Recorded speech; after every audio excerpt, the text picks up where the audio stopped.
হায় হায় হায় রে, কি সর্বনাশ! ঘরের টাকা দিয়ে সদাই করে নিয়ে এসে তিন গাঁয়ের মানুষদের খাইয়ে দিচ্ছি। আমার মতো আর কি কেউ আছে এ গাঁয়ে? তারপরও যদি মানুষজন বুঝতো।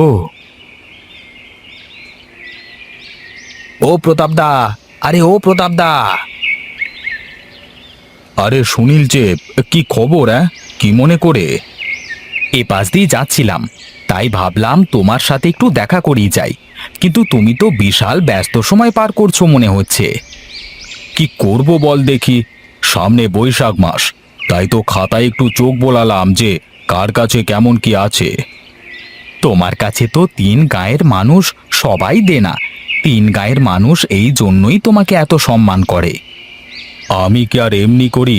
তবে তুই বল সুনীল, আমার মতো আর কে আছে যে নিজের টাকা দিয়ে মাল মাটি নিয়ে এসে বাকিতে সবাইকে খাওয়াবে?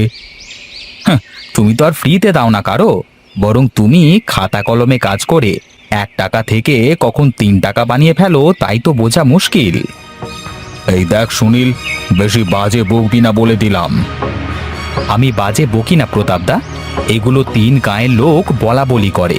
আর হ্যাঁ, তুমি যে জোর জবরদস্তি করে মানুষের কাছ থেকে জমি জমা লিখে নাও, তারা কি তা মনে রাখে? এই রাখতো সব, কে কি বললো কে কি করলো তাতে আমার কিচ্ছু যায় আসে না। আর তোর কাছ থেকে এসব আমি শুনছি কেন? আমার এখনো কত হিসেব বাকি। এই যা যা, তুই যেখানে যাচ্ছিলি সেখানে যা দেখি। রাগ করো আর যাই করো, আমি কিন্তু তোমাকে ভালোবাসি, সেই জন্যই তোমাকে বললাম এ কথা। যাই হোক, আমার কথা বোধ হয় তোমার ভালো লাগেনি, কিন্তু সত্যি কথা সবসময় একটু তেতুই হয়। যাই হোক, আমি তাহলে গেলাম।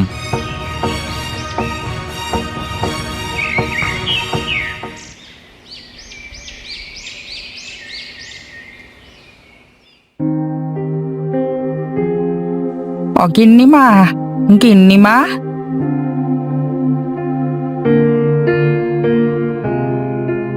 ও, তুই চলে এসেছিস হরি। আমি আরো ভাবছিলাম যে এখনো এলো না। আজ একটু আমার কাজ ছিল গিন্নিমা, তাই তো কর্তাবাবু বলেছিল একেবারে যেন তার খাবার সাথে করেই যাই। হ্যাঁ রে, তোর কর্তাবাবু তো এখন খুব ব্যস্ত সময় পার করবে।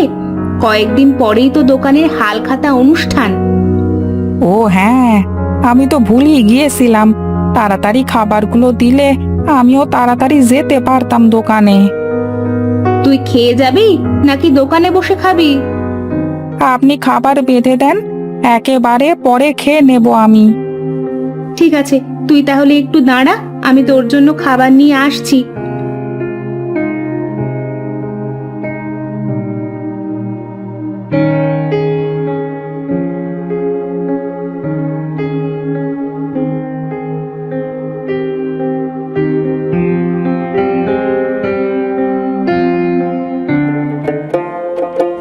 আরে বিনোদ যে, তা কি খবর তোর শুনি? আগে দাদা, খবর খুব একটা ভালো না। আজ কদিন ধরে শরীরটা বেশ খারাপ, কাজে কামে যেতে পারি না, ঘরে চাল ডাল কিছুই নেই। এই তোদের নিয়ে হয়েছে মরণ, কাজ কাম তো করবি না ঠিক মতো, তার উপর আবার সামনে এসে এমন কথা বলবি যে উপকার না করে আর কোনো উপায় থাকবে না। দাদা বিশ্বাস করো, কাজ করে তোমার সব টাকা শোধ করে দেব, তুমি কোনো চিন্তা করো না। বলি, দিনে দিনে কত টাকা বাকি হলো সে খেয়াল কি আছে? এত টাকা তুই দিবি কি করে? দাদা, বাড়িতে বউ মেয়ে না কে আছে, ওদের মুখে দুটো ডাল ভাত না তুলে দিতে পারলে এই জীবন রেখে কি লাভ? বড় মুশকিলে ফেলে দিলি রে বিনোদ। এই হরি শোন, চাল ডাল তেল মশলা সব কিছু দিয়ে ওকে একটা বাজার দিয়ে দে তো। ঠিক আছে কর্তা। শোন বিনোদ, তোর তো অনেক টাকা বাকি হয়ে গেছে, এত টাকা দিতে তো তোর অনেক সময় লেগে যাবে, কিন্তু আমার সামনে হাল খাতা, তাই বলি কি, তুই তোর উত্তরের মাঠের জমিটা আমাকে দিয়ে দে। আর হ্যাঁ, তার জন্য কিছু টাকাও দেব তোকে। কিন্তু দাদা, ওই জমি তো। আহা, ওসব বলে কি লাভ বল দেখি? আর তুই তো জানিস, মুখের কথা আর বন্দুকের গুলি একবার বের হয়ে গেলে আর ফেরত আসে না। যা বললাম তাই কর, আমার আবার হাল খাতায় সব খাতা ক্লিয়ার করতে হবে। নতুন বছর নতুন খাতা খুলতে হবে না?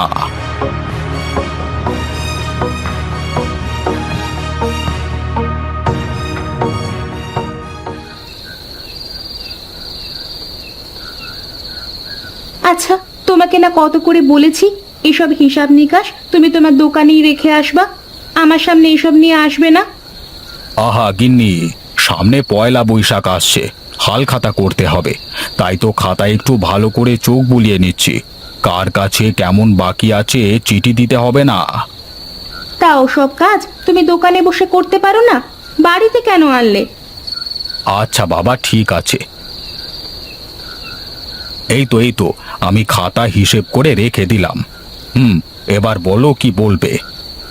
ওগো চলো না, একটু আমরা সাধু বাবার কাছ থেকে ঘুরে আসি। আমি শুনেছি ওই আশ্রমে যে সাধু বাবা আছে উনি নাকি অনেক ভালো, বেশ অনেক কিছু জানেন। আবারও তুমি এসব কথা বলছো? আমি বলি কি,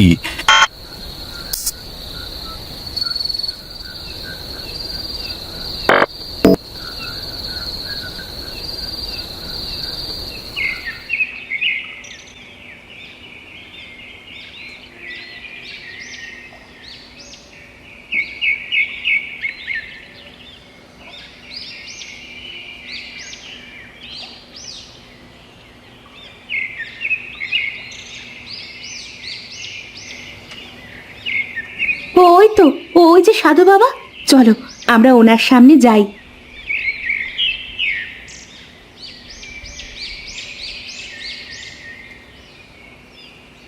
কে তোমরা মা? কোথা থেকে এসেছো? বাবা, আমরা ওই দূর গ্রাম থেকে এসেছি। শুনেছি আপনার কাছে এসে নাকি কেউ নিরাশ হয়ে ফেরেনি, তাই তো আপনার কাছে ছুটে এসেছি। বলো, এই অধম তোমাদের কি উপকার করতে পারে? আগে বাবা, আমাদের বিয়ে হয়েছে অনেক দিন, কিন্তু আমাদের কোনো বাচ্চা কাচ্চা হয় না। এত সম্পদ, এত কিছু আমার কে দেখবে, কে ভোগ করবে? আমাদের হাতে যে কিছুই নেই রে বাবা, সব যে তেনার হাতে। বাবা, যে করেই হোক না কেন আমাদের একটা সন্তান দিতে হবে। তার জন্য আমাদের যা যা করা লাগবে আমরা তাই করব। শুধুমাত্র একটা সন্তান আমাদের চাই। মারে, কত রকম গাছ আমরা দেখি, কত রকম ফুল ফোটে, ফল হয়। সব গাছে কি আর ফুল ফোটে রে মা? না, সব গাছে ফল হয়, সবই তো তার ইচ্ছেতেই হয়। তাহলে কি কোনো উপায় নেই বাবা? শুনেছি আপনার কাছে এসে কেউ কখনো নিরাশ হয়ে যায়নি, তবে আমরাই কি প্রথম?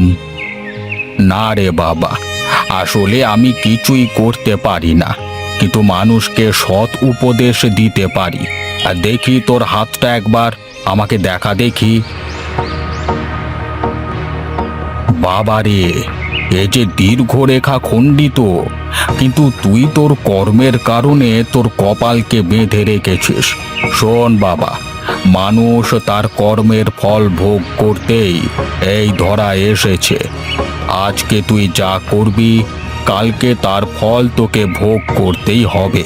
তাই তোর মনের ভেতরে যেসব কালো আছে, আগে সেসব দূর করতে হবে।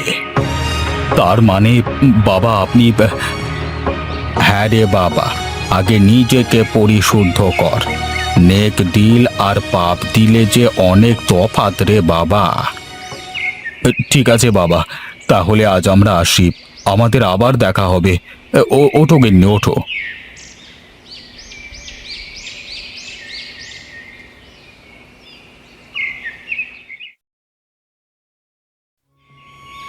কর্তা, আমার তো কিছুই মাথায় ঢুকছে না। এবার সবাইকে যার যার সঠিক হিসেব আবার সাথে করে নিমন্ত্রণ দিচ্ছেন। এত টাকা পয়সা দিয়ে কি হবে রে হরি? আমার যদি খাওয়ার লোকই না থাকে। আজকে আপনার কথা শুনে আমার সত্যি খুব ভালো লাগছে বাবু। আর হ্যাঁ শোন হরি, কালকে তুই গিয়ে সবার জমির কাগজ সবাইকে ফিরিয়ে দিয়ে আসবি। আমার কি নিজের জমি জাতি কম আছে নাকি? অন্যের জিনিস দিয়ে কি করব?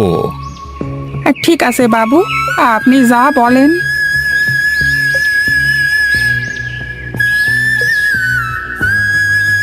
আরে প্রতাপদা, কোথায় গিয়েছিলে? এই তো গায়ে গায়ে হাল খাতার চিঠি দিয়ে বেড়াচ্ছি।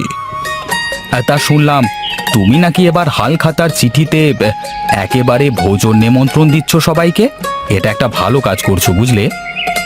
শুধু তাই নয় সুনীল, আমি এতদিন যত অন্যায় করেছি তার প্রায়শ্চিত্ত করছি। শোনো দাদা, তুমি যাদের থেকে জমি ছিনিয়ে নিয়েছিলে তাদের জমিগুলো ফিরিয়ে দিলে তারা তোমার জন্য মন থেকে দোয়া করবে। হ্যাঁ রে, তুই কিন্তু আসিস হাল খাতায় কেমন? হ্যাঁ হ্যাঁ, না আসলে কি আর হয়, এখন তো আমাকে আসতেই হবে। এখন আমি চলি রে, এখনো যে অনেক কাঠ দেওয়া বাকি। যাক, শেষমেশ তাহলে লোকটা তার ভুল বুঝতে পারলো। আসলে মৃত্যুর ভয় মানুষের মধ্যে চলে আসলে সে আর কোনো খারাপ কাজ করতে পারে না।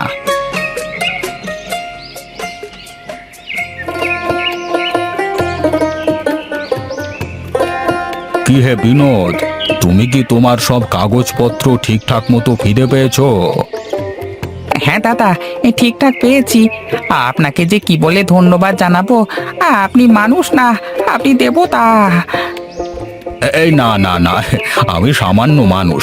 জানি না জীবনে কত পাপ করেছি, কত মানুষকে কষ্ট দিয়েছি।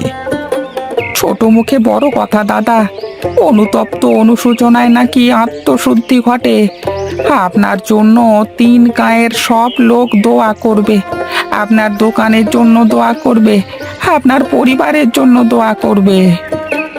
হ্যাঁ হ্যাঁ, ঠিক আছে ঠিক আছে, যাও ওখানে গিয়ে পেট ভরে খেয়ে নাও, তারপর যেও কেমন।